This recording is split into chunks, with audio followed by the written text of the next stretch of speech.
Power. It is one of the most influential resources known to man. Because when one has power, they have control. What if you had the opportunity to control and outrun time itself? What would you do to attain that power? Would you betray your friends? Your loved ones?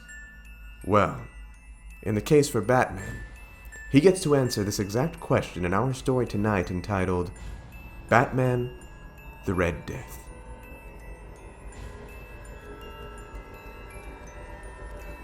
Good evening, everyone, and welcome back to McGahee's Entertainment.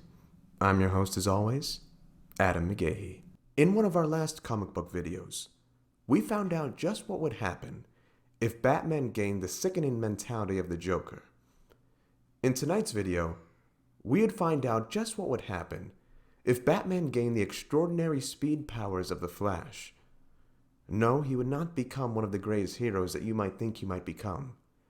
In fact, he just might become one of the worst nightmares the DC Universe has ever seen.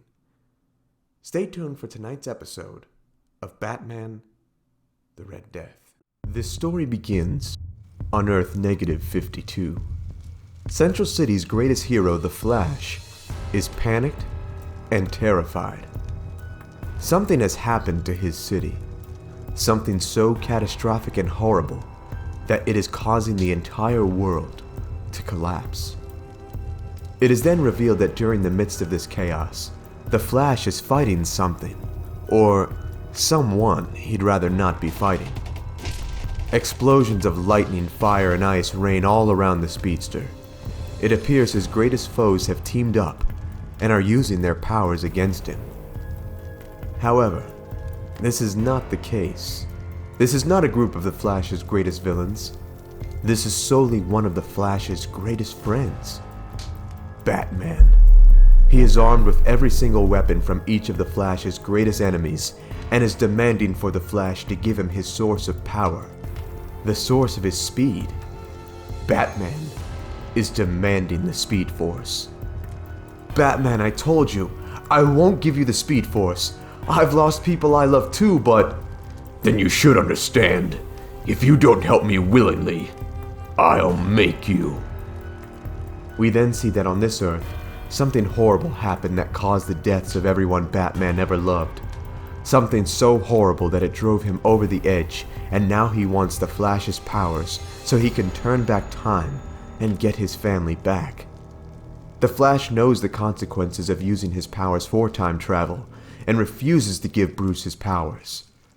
Suddenly, Batman uses Mirror Master's gun to jump into the window of a nearby skyscraper, and leaps out the other side, armed in his Batmobile the size of a tank.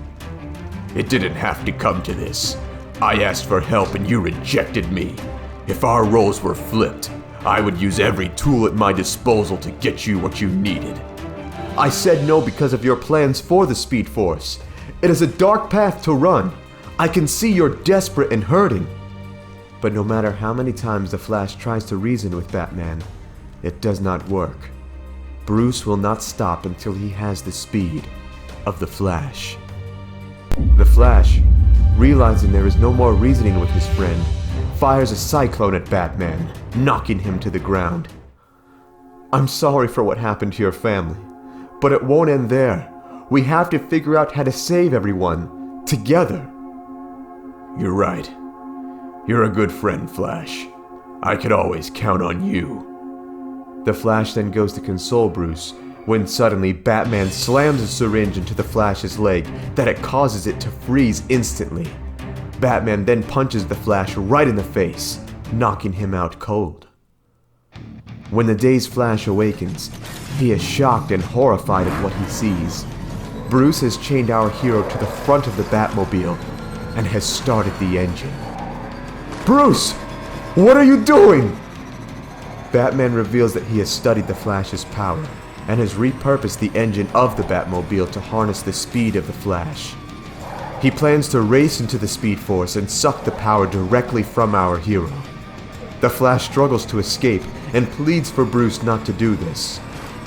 The mistakes I made when I vowed to my parents that I would save Gotham is that I was thinking too small.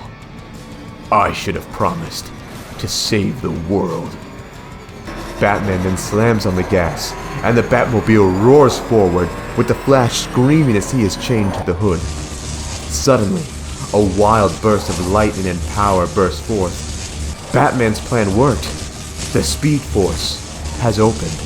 The Flash has one final desperate plea for Batman to stop. You cannot access the Speed Force this way. You can't force it. It will rip us both apart. I know. I'm sorry, Barry. But now, we can save the world. Together.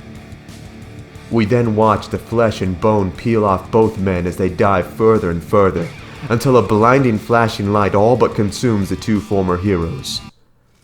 We then flash forward to Gotham, which is in absolute disarray.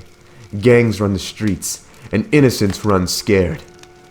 A young couple, desperately trying to escape the carnage, when suddenly the Scarecrow leaps down, armed with his scythe ready to strike down. When all of a sudden, a dark flash of crimson appears and rips the Scarecrow in half. A man, donned in red dark armor. Batman's plan to race with the Flash into the Speed Force created something deadly and sinister. This being was no longer Batman nor the Flash. This was something much worse. This was Batman, the Red Death. The Red Death proceeds to race throughout Gotham, killing all of Batman's greatest foes such as Riddler, Penguin, and Man-Bat. This Batman truly thought he was on a virtuous mission. He, like the Batman Who Laughs, created so much death and destruction on his world that it started to fall apart.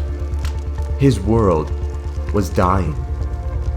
Batman removed his helmet to reveal a distorted and scarred face as he stands atop Wayne Manor as he witnesses the end of his existence.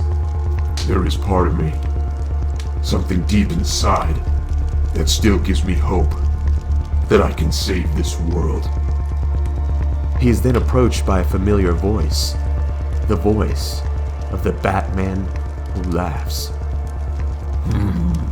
Even if it means the destruction of another. Suddenly, the Flash's face rips from Batman's face, warning Bruce not to listen. Batman then forces the Flash's face back into his own, and wants to know who this person is. Someone very much like you. Someone who lost his world simply because it was born down here. The Batman Who Laughs with a sinister grin reveals his plan to destroy other worlds, to cleanse the multiverse, and is recruiting other Batmen to do so.